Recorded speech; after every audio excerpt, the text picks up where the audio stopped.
ቦታና መሬቱ ተተወሰደበት የትግራይ ወያኔ ያወርዳል ማአት ያልታሰበ እልቂት የርስ በርስ ጦርነት በተለይ ኤርትራ ትሆናለች ዱቄት ሸዋ ጠላት ገዛ ጥይት ደግሶበት ላይ የተጠቀሰው ግጥም በሼህ ሁሴን ጅብሪል ከኢትዮጵያና ከኤርትራ ወቅታዊ የፖለቲካ ውጥረት ጋር የሚዛመድ ነገር ግን ከመቶ ዓመት በፊት የተነገረ ትንቢቱ በተለይ የወልቃይት መሬት እውነተኛ ባለቤት ማን እንደሆነ የሚፈርድ ሲሆን መሬቱ ደግሞ በእውነተኛ ባለቤቱ ስር የማይሆን ወይም የማይቆይ ከሆነ በመሬቱ እውነተኛ ባለቤት ያልተጠበቀ እርምጃ እንደሚወሰድ ለማስጠንቀቅ ተብሎ የተነገረ ነው። ለመሆኑ በትንቢቱ መሰረት የወልቃይት እውነተኛ ባለቤት ማን ነው? መሬቱ በእውነተኛ ባለቤቱ ስር የማይሆን ወይም የማይቆይ ከሆነ እውነተኛ ባለቤቱ የሚወስደው ያልተጠበቀ እርምጃ ምንድነው? ከላይ ለተነሱት ሁለት ጥያቄዎች በዚች አጭር ቪዲዮ መልስ የምሰጥ ስለሚሆን እስከ መጨረሻው ተከታተሉ። ጥያቄዎቼ መመለሴ በግጥም ውስጥ ያሉትን ቃላቶች፣ አረፍተ ነገሮች፣ ሐረጎች ባጭር በመተንተን ልጀምር።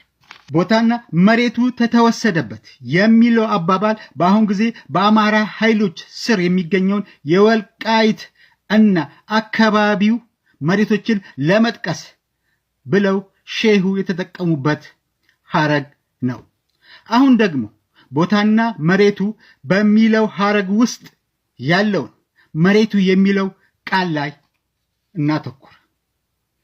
ተመልካቾችና አድማጮች ልብ እንድትሉኝ የምፈልገው ነገር በመግቢያው ላይ በተጠቀሰው ግጥም ውስጥ መሬት የሚለው መሰረታዊ ቃል ባለቤትነትን ለማመልከት ስለተፈለገ መሬቱ ወደሚል ቃል መቀየሩ የሚያመላክተው በእርግጥ የወልቃይት እውነተኛ ባለቤት ወያኔ መሆኑን ሼህ ሁሴን ቀጥተኛ ባልሆነ መንገድ መፍረዳቸውን ነው። ቀጥሎም ወያኔ ያወርዳል ማአት ብለው ሲሉ ሼሁ ሊነግሩን የፈለጉት በአማራ ኃይሎች የተወሰደበት ግዛቱ ወይም ወልቃይት ካልተመለሰለት ወያኔ ሰው ጨራሽ የሆኑ ጦርነቶች ውስጥ ሊገባ እንደሚችል ነው። ያልታሰበ እልቂት የእርስ በርስ ጦርነት ብለው ሲነግሩን ደግሞ ወያኔ የተወሰደበት መሬቱ በጊዜ ካልተመለሰለት በአማራ ኃይሎችና በትግራይ መሃል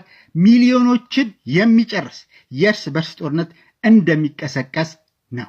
ይህ አዲስ የእርስ በርስ ጦርነት ከሁለት ዓመት በፊት በሶስት ዙር ከተካሄደው የትግራይ ጦርነት ጋር የሚዛመድ ስለሚሆን አራተኛ ዙር ጦርነት ብለን ልንጠራው እንችላለን። በተለይ አስመራ ትሆናለች ዱቄት የሚለው አባባል ደግሞ የኤርትራ መንግስት ከዚህ ቀድሞ እንዳደረገው ሁሉ በአራተኛው ዙር የእርስ በርስ ጦርነት ቀጥተኛ ተሳታፊ እንደሚሆን ነገር ግን በዚህኛው ዙር የጦርነት ከፍተኛ ኪሳራ የሚደርስበት መሆኑን ሼሁ አመላክተዋል። በተለይ አስመራ ከተማ በአራተኛው ዙር ጦርነት ምክንያት ከፍተኛ ውድመት እንደሚደርስባት ለማስጠንቀቅ አስበው ሼሁ አባባሉን ተጠቅመውበት ሸዋ ጠላት ገዛ ጥይት ደግሶበት በሚለው አረፍተ ነገር ሼህ ሁሴን ጅብሪል ማስተላለፍ የፈለጉት መልእክት እንደሚከተለው ይነበባል። በአጠቃላይ የፌዴራሉ መንግስት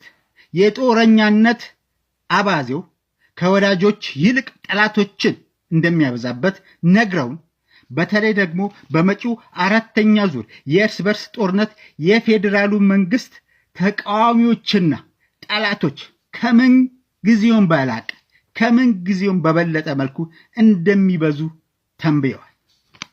በመጨረሻም ከትንቢቱ መውሰድ ያለብን 3 እውነታዎች ጠቅሼ ላጠቃል።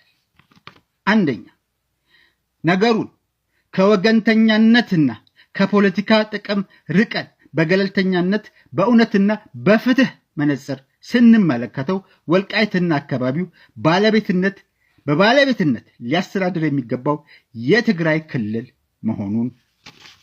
ሁለተኛ፣ ይህንን እውነትና ፍትህ ለማስከበር የፌዴራል መንግስቱ በጊዜ የማይንቀሳቀስ ከሆነ ኢትዮጵያ ወደ ሌላ ዳግም ሚሊዮኖችን ጨራሽ ወደሆነ የእርስ በርስ ጦርነት መግባቷ የማይቀር ነው። ሶስተኛ ከትግራይ ጋር በተያያዘ የኤርትራ መንግስት በኢትዮጵያ የውስጥ ጉዳዮች ጣልቃ ገብቶ በተዘዋዋሪ የሚለኩሰው የጦርነት እሳት ዳር ሆኖ የሚሞቀው ሳይሆን በለኮሰው እሳት እንደ ባህላዊ ዳቦ ከላይም ከታችም እንደሚለበለብ አስቀድሞ ሊያውቅ እንደሚገባው